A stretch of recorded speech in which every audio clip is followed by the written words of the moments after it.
America ఇరాన్ల మధ్య నెలకొన్న ఉద్రిక్తతలను తగ్గించే దిశగా కీలక మలుపు చోటు చేసుకుంది. ఇప్పుడు ఏప్రిల్ 10 శుక్రవారం రోజున పాకిస్తాన్ రాజధాని ఇస్లామాబాద్ వేదికగా ఇరు దేశాల మధ్య ఉన్నత స్థాయి చర్చలు ప్రారంభం కాబోతున్నాయి. యుద్ధం ప్రారంభమైన తర్వాత ఇరు దేశాల ప్రతినిధులు ముఖాముఖి భేటీ కావటం ఇదే తొలిసారి. చర్చల్లో యుద్ధానికి శాశ్వత ముగింపు పలికేలా ఒప్పందంపై చర్చించుకోబోతున్నారు.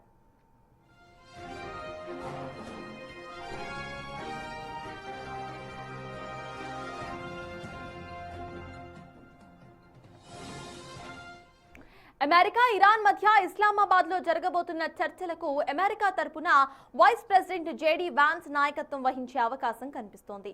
ఆయనతో పాటు స్టీవ్ విట్కాఫ్, ట్రంప్ అల్లుడు సలహాదారుడైన జారెడ్ కుష్నర్ కూడా చర్చల్లో కీలక పాత్ర పోషించబోతున్నారు.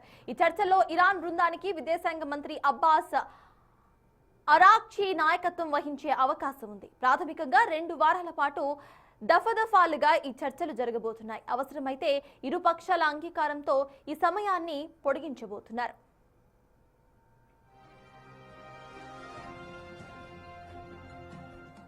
చర్చలు విజయవంతం కావాలని ప్రపంచ దేశాలన్నీ ఆకాంక్షిస్తున్నాయి. ప్రస్తుతం ప్రకటించిన కాల్పుల విరమణ కేవలం దౌత్యపరమైనది మాత్రమే అయినా ఇది శాశ్వత శాంతికి గట్టి పునాది వేస్తుందని ప్రపంచ దేశాలు ఆశిస్తున్నాయి.